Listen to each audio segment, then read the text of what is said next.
भजो गिरिधर गोविंद गोपाला। भजो मुरली मनोहर नंद लाला।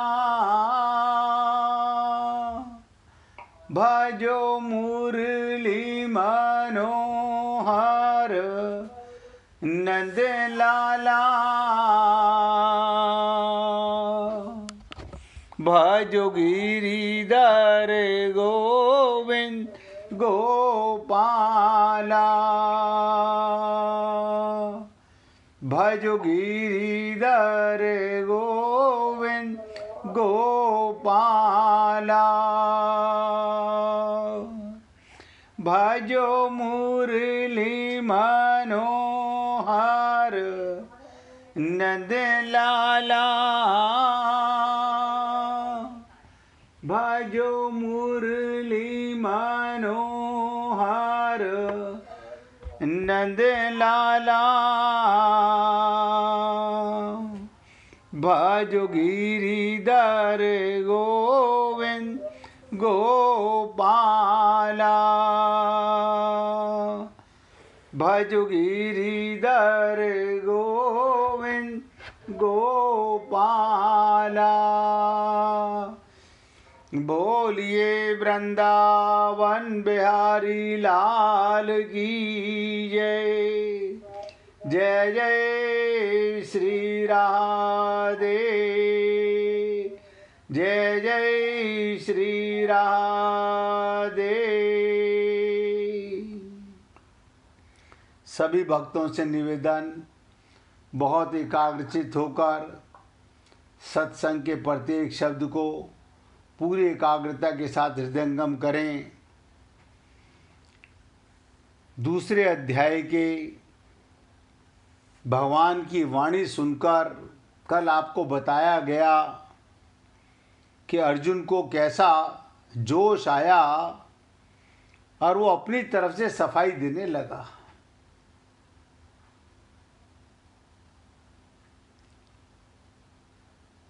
तो कहने का तात्पर्य, जब व्यक्ति के मन के अंदर कोई बात ऐसी होती है तो वो बहुत जोर से बताकर अपनी बात को सच साबित करना चाहता है।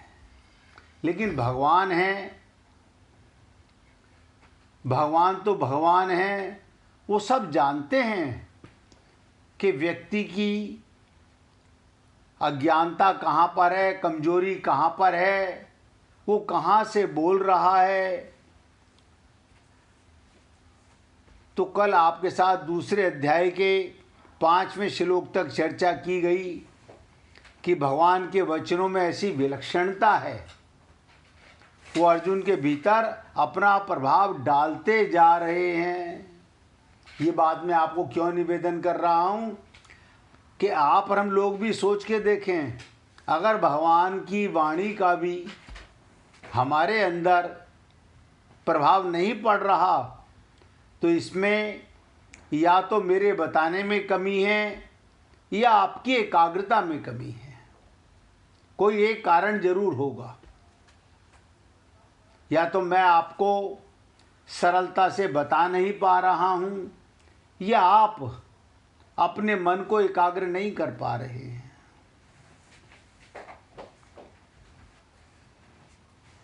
अब अर्जुन को युद्ध ना करने के निर्णय में अधिक संदेह होता जा रहा है।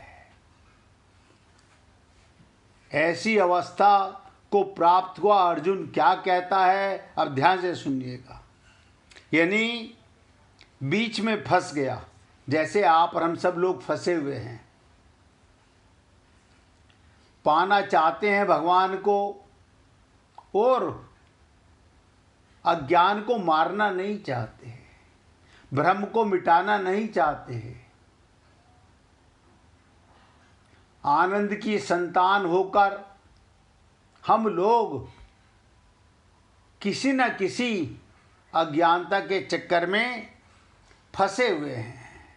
लेकिन क्योंकि हम अपने मन और अपनी बुद्धि से ही डिसीजन निकालते हैं, समझ नहीं पाते हैं।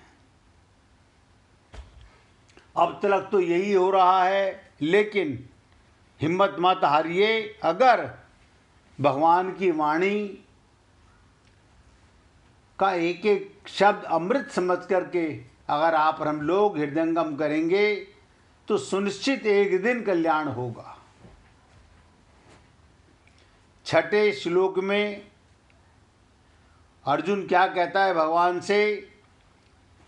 संजय बता रहे हैं धृतराष्ट्र को, हम ये भी नहीं जानते हम लोगों के लिए युद्ध करना और ना करना दोनों में कौन सा अत्यंत श्रेष्ठ है। अब आप सोचिएगा, हमारा यहाँ संसार में, परिवार में फर्ज अदा करना तो समझ में आता है, लेकिन अगर कहीं ममता मोह आसक्ति है तो हमें भी ये सोचना पड़ेगा क्या सही है और क्या गलत है। भगवान को पाना सही है या वापस संसार में ही आना सही है। और अर्जुन कहते हैं हम कौरवों को जीतेंगे या वो हमें जीतेंगे। जिनको मारकर हम जीना भी नहीं चाहते वही धृतराष्ट्र के संबंधी हमारे सामने खड़े हुए हैं। तो कहने का तात्पर्य अर्जुन बताना चाहते हैं प्रभु को कि मैं युद्ध करूं अथवा ना करूं। अब ध्यान से सुनिएगा इसी बात को, हम इसी जन्म में अपना कल्याण करें या ना करें। जिस शरीर को हम स्वस्थ करना चाहते हैं वो हर क्षण मृत्यु की तरफ जा रहा है, और इसी शरीर में आत्मज्ञान होता है। और कोई शरीर नहीं है जिसमें आत्मज्ञान होता है। अब हमें डिसाइड करना है, स्वतंत्र योनि में है, हम जिसके लिए शरीर मिला वो कार्य करें या ना करें। यहाँ अर्जुन भी पूछ रहा है मैं युद्ध करूं या ना करूं। इन दोनों बातों का निर्णय मैं नहीं कर पा रहा हूं, और 99.99% जीव यहाँ आकर फंस जाता है। क्या करें क्या ना करें, क्या करें क्या ना करें, किसको पकड़ें किसको छोड़ें, कौन सा फर्ज अदा करें। और मजे की बात ये, आप लोगों ने कहावत सुनी होगी कि धोबी का कुत्ता ना घर का ना घाट का। हम भगवत प्राप्ति के लिए छल कपट करते हैं, उससे नतीजा हल नहीं होता। जिनके कारण भगवान को छोड़ रहे हैं, भगवत प्राप्ति को छोड़ रहे हैं, वो रहेंगे नहीं। मैंने कई बार आपसे निवेदन किया, यहाँ का कोई भी संबंध आगे नहीं ट्रांसफर होगा। लेकिन इतना सब जानने के बाद भी हम अभी होश में नहीं आते हैं। तो अर्जुन ने कम से कम इतना तो कहा कि मैं निर्णय नहीं कर पा रहा हूं। कारण आपकी दृष्टि में तो युद्ध करना श्रेष्ठ है। देखो भगवान से बोल रहे हैं, आप तो कहते हो युद्ध कर, युद्ध करने का मतलब कर्म कर, और मेरे निमित्त कर्म कर। ये युद्ध क्या है? हर सांस में हो सुमिरन तेरा, हर क्रिया तेरे निमित्त की जाए। और मैंने कहा आप अपने परिवार का कार्य करते हो, ये भगवान का कार्य है। इतनी सी बात आप कहते हो ये मेरी जिम्मेदारी है। जिम्मेदारी तो ठीक है, लेकिन जिम्मेदारी क्या है? अपने परिवार का काम करना, ना भगवान के निमित्त कर्म करना।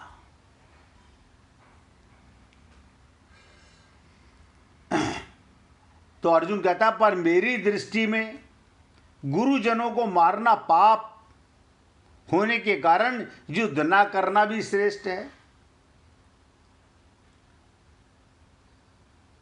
गुरुजनों को मारना, अपने परिवार के पूजनियों को मारना,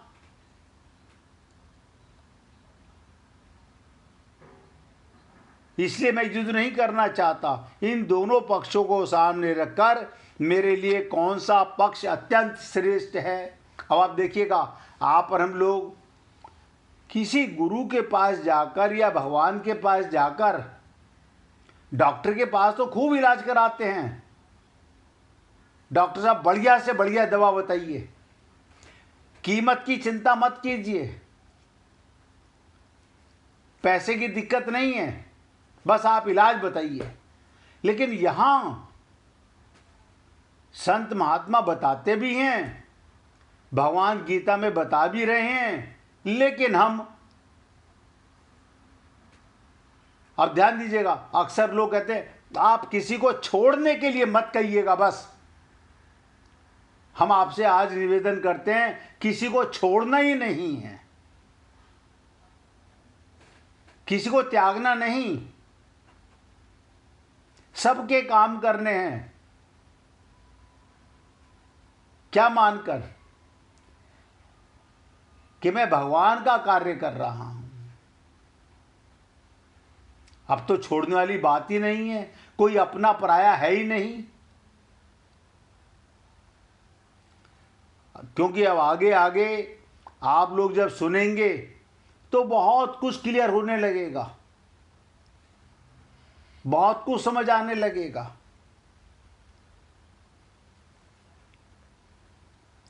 तो कह रहा है, प्रभु मैं ये नहीं जान पा रहा। इस प्रकार उपयुक्त पदों में अर्जुन के भीतर भगवान का पक्ष और अपना पक्ष दोनों समकक्ष आ गए।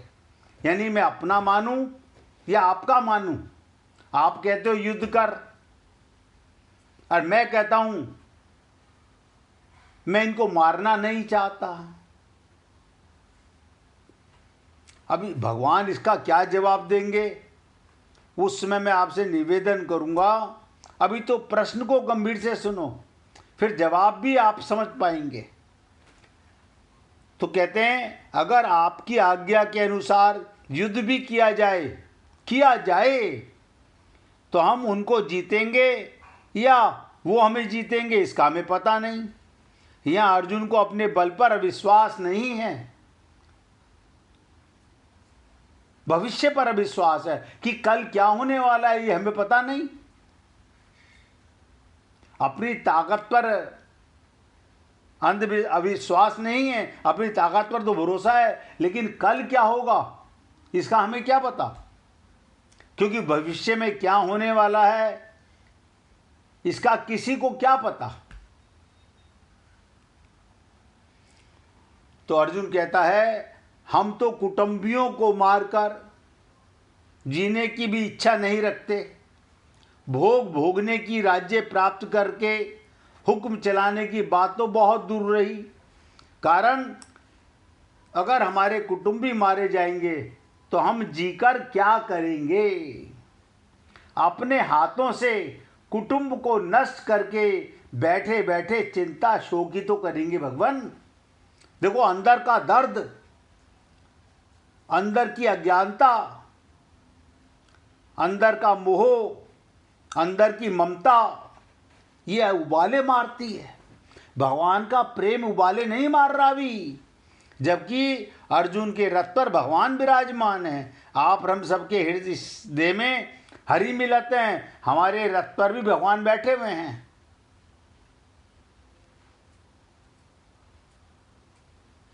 कहते हैं, चिंता शोक करने और वियोग का दुख भोगने के लिए हम जीना नहीं चाहते। यानी मरना मंजूर है, लेकिन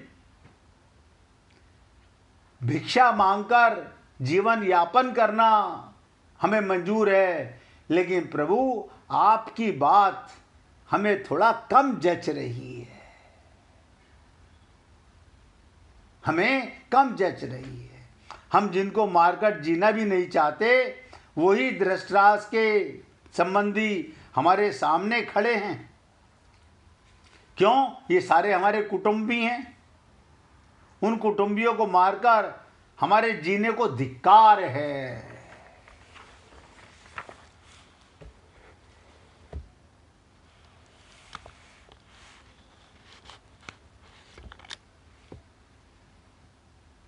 तो सोचिए, अपने कर्तव्य का निर्णय करने में अपने को असमर्थ पाकर अब अर्जुन व्याकुलता पूर्वक भगवान से प्रार्थना करता है, जो कि 99% हम नहीं कर पाते हैं। 7वें श्लोक में अर्जुन प्रार्थना कर रहा है कि हे प्रभु, मुझे मार्ग दिखाओ। मैं अपनी बुद्धि से सत्य और असत्य को नहीं जान पा रहा हूं, क्या सही है और क्या गलत है। मेरा मन माया का, बुद्धि माया की, शरीर माया का, हृदय माइक और सारे रिश्तेदार भी माइक, लेकिन मैं ये डिसाइड नहीं कर पा रहा मेरे लिए सही क्या है और गलत क्या है। ये प्रार्थना कर रहा है।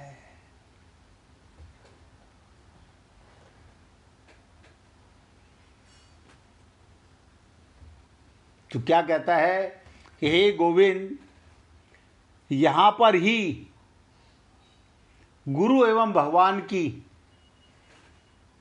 जरूरत होती है। जब व्यक्ति बीच चौराहे पर खड़ा हो जाता है, क्या सही और क्या गलत, क्या करें क्या ना करें, तब उसे गुरु और भगवान की आवश्यकता होती है। भगवान जवाब देने आते नहीं और गुरु की हम मानते नहीं।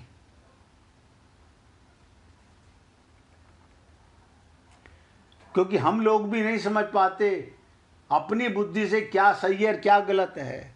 तो क्या करता है अर्जुन, बहुत ध्यान से सुनिएगा, कि कायरता रूप मान रहा है मेरे अंदर कायरता का भाव आ गया है, दोष से तिरस्कृत स्वभाव वाला और धर्म के विषय में मोहित अंतःकरण वाला। अब यहां बहुत पकड़ने की चीज है। अर्जुन हम लोगों को बता रहा है धर्म के विषय में मोहित अंतःकरण वाला, यानी मैं धर्म क्या करता हूं, अंधा बाटे रेवड़ी फिर अपने को दे, अपनों का भला चाहता हूं, अपनों का भला चाहता है।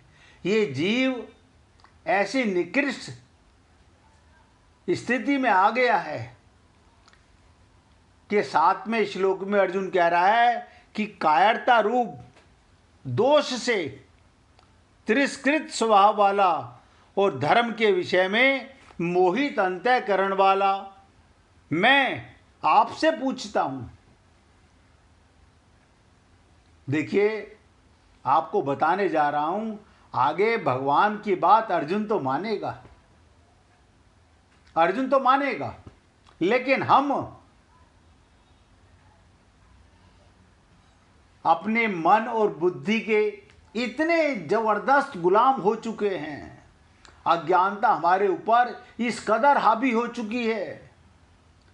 मैं ऐसा नहीं कहता हूं कि कोई नहीं मानेगा, लेकिन मैं तो चाहूंगा कि सबको मानना चाहिए भगवान की वाणी को, भगवान की बात को, क्योंकि भगवान हमारा कल्याण करना चाहते हैं। लेकिन कितने लोग मानेंगे और कितने नहीं मानेंगे, ये आपको आने वाला समय अपने आप नजर आने लगेगा।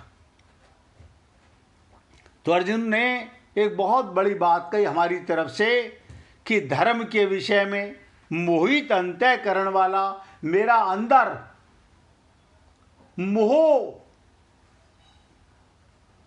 का फोड़ा पड़ा हुआ है।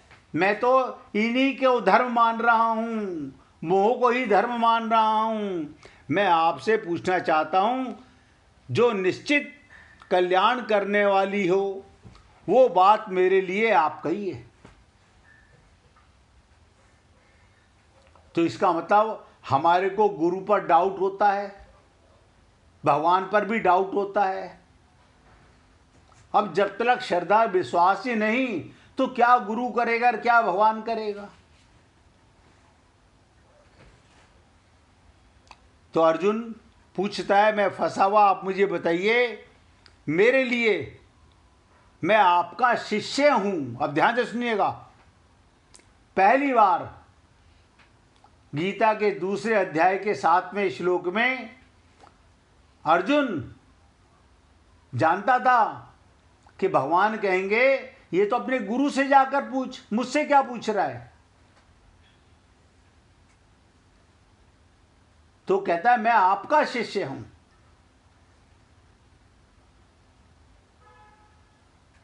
और साथ में आपके शरण हूं, प्रपन्न हूं। बहुत इंपॉर्टेंट प्रश्न है। शरण होना, प्रपन्न होना, मुझे शिक्षा दीजिए। ये शब्द सुनने में बहुत आसान लगते हैं, लेकिन हाँ मान लेंगे, इसमें क्या बात है, आखिर इसमें मरते समय मान लेंगे, अभी ममता मोह आसक्ति का मजा ले लें, मरते समय गुरु और भगवान की मान लेंगे। इसका मतलब हमें पता है कि हम कब मरने वाले हैं। उस पल का कोई नहीं जानता कब वो पल आ जाए।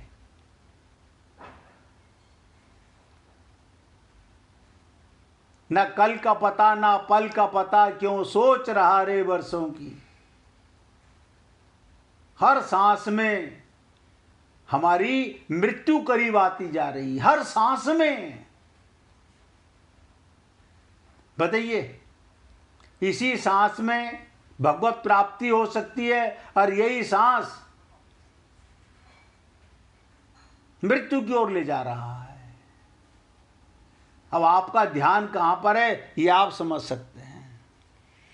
अर्जुन की इस बात को थोड़ा और खुलासा करके समझने का प्रयत्न करते हैं, और बहुत ध्यान से सुनिएगा। अक्सर लोगों के मन में एक बात आती है, हम गृहस्थ में रहते हैं, हम गृहस्थ में रहते हैं, और आप जितने हम यहाँ पर विराजमान हैं सारे गृहस्थ में रहने वाले हैं। भगवान राम आए तो गृहस्थ में, भगवान श्री कृष्ण आए तो गृहस्थ में। तो क्या जीवन में गृहस्थ बाधा है? नहीं, ये तो केवल भानेखोरी वाली बातें हैं, कोई बाधा नहीं है, कोई बाधा नहीं है। बहुत लोग सोचते हैं कि योग करने के लिए घर छोड़ना होगा, साधना करने के लिए, वजह बताओ, भगवान में मन लगाने के लिए घर छोड़ना पड़ेगा?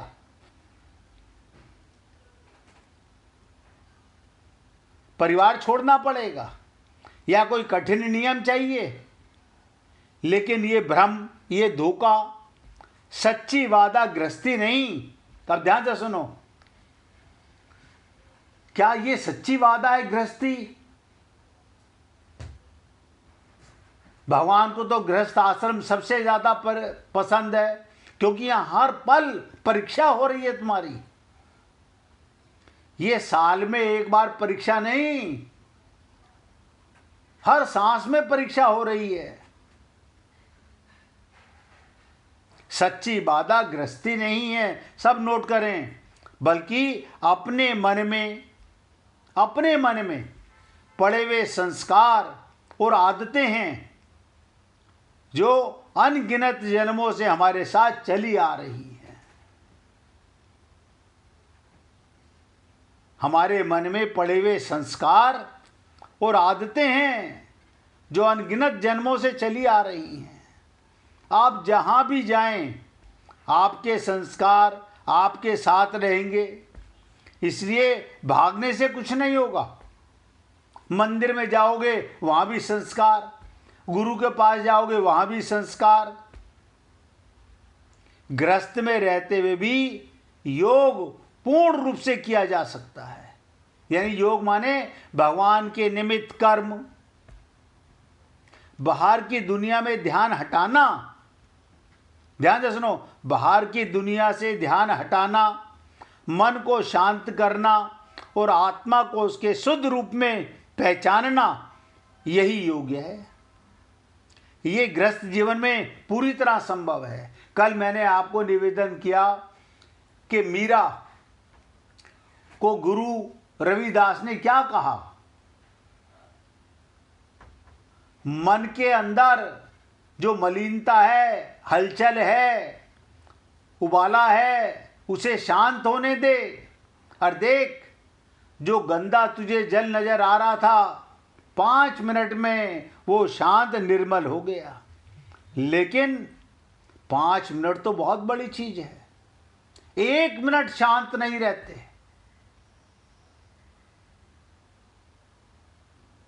और मैंने कहा, आत्मा को उसके शुद्ध रूप में पहचानना, यही योग है। ये गृहस्थ जीवन में ही संभव है, लेकिन करे कौन? अब पूरी एकाग्रता से सुनिएगा। अर्जुन अपने मन में युद्ध से सर्वदा निवृत्त होने को अच्छा मानता है। मैं युद्ध नहीं करना चाहता, तथापि पाप से बचने के लिए उनको युद्ध से उपराम होने के सिवाय दूसरा कोई उपाय भी नहीं दिखता। इसलिए वो युद्ध के अलग होना चाहता है और उपराम होने को गुण मान रहा है अपना। मैं किसी से लड़ाई करना नहीं चाहता, भीख मांग लूंगा, वो मेरी मृत्यु कर दे, मुझे मार दें, ये अपने अंदर गुण मान रहा है। ये कायरता नहीं मान रहा। और क्षत्रिय कुल में पैदा हुआ, भगवान सामने विराजमान, यानी भगवान तेरे को गलत जगह लाए युद्ध में। कायरता रूप दोष नहीं, परंतु भगवान ने अर्जुन को इस कायरता और हृदय की तुच्छ दुर्बलता कहा। भगवान ने 2 सटीक शब्द कहे, तू कायर भी है और दुर्बल भी है। अब आप सोचिएगा, मैं तो ये सारे शब्द अपने ऊपर लेकर सुनता हूं। मैं तो ये सारे शब्द, राजकुमार जी आवाज बंद कर लो भाई, मैं तो ये सारे शब्द अपने ऊपर लेकर सुनता हूं कि भगवान हमें बोल रहे हैं कि मैं दुर्बल भी हूं और कायर भी हूं। अर्जुन कायर नहीं है, अर्जुन तो केवल एक माध्यम है। तो भगवान के वचनों से अर्जुन को ऐसा विचार हुआ कि युद्ध से निवृत्त होना मेरे लिए उचित नहीं, यानी युद्ध छोड़ना, कर्म करना मेरे लिए उचित नहीं है। ये तो एक तरह की कायरता ही है जो मेरे स्वभाव में बिल्कुल विरुद्ध है, क्योंकि मैं क्षत्रिय स्वभाव में दीनता और पलायन, पीठ दिखाना दोनों ही नहीं दिखते। कोई क्षत्रिय कुल में पीठ दिखा के भागे, कायर बने, वो क्षत्रिय कहलाने के लायक नहीं है। इस तरह भगवान के द्वारा कथित कायरता, दोष को अपने में स्वीकार करते हुए अर्जुन भगवान से कहते हैं, एक तो कायरता रूप दोष के कारण मेरा स्वभाव एक तरह से दब गया है, और दूसरी तरह से मैं अपनी बुद्धि से धर्म के विषय में कुछ निर्णय नहीं कर पा रहा। अब आप सोचिए, आप हम लोग तो बहुत बुद्धिमान हैं, अर्जुन से भी ज़्यादा समझदार हैं। हम तो, हाँ, मेरा डिसीजन पक्का डिसीजन है। हम सबकी बिगड़ी हुई बुद्धि है, मगर हम वही करते हैं जो मेरी बुद्धि कहती है। सुनते हैं, आप बता दीजिए गुरुजी आप क्या बता रहे हो। भगवान मुख से तो बोलेंगे नहीं, अब उनके शब्द बोल रहे हैं तो आपको लगता है भगवान कौन सा हमें देख रहे हैं। अब मैं कहता हूं भगवान आपको हर सांस में देख रहे हैं। आप मानते हो या नहीं मानते हो।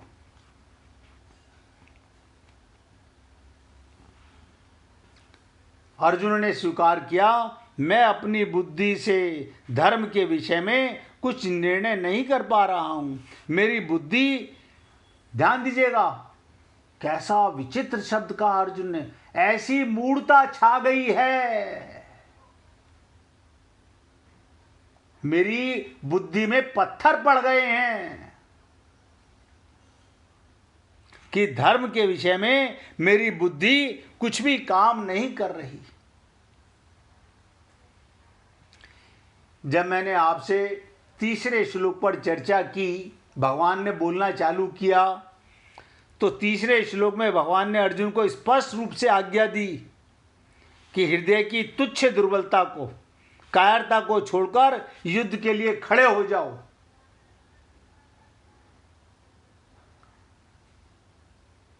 बुद्धि की, हृदय की दुर्बलता को छोड़कर युद्ध के लिए खड़े हो जाओ।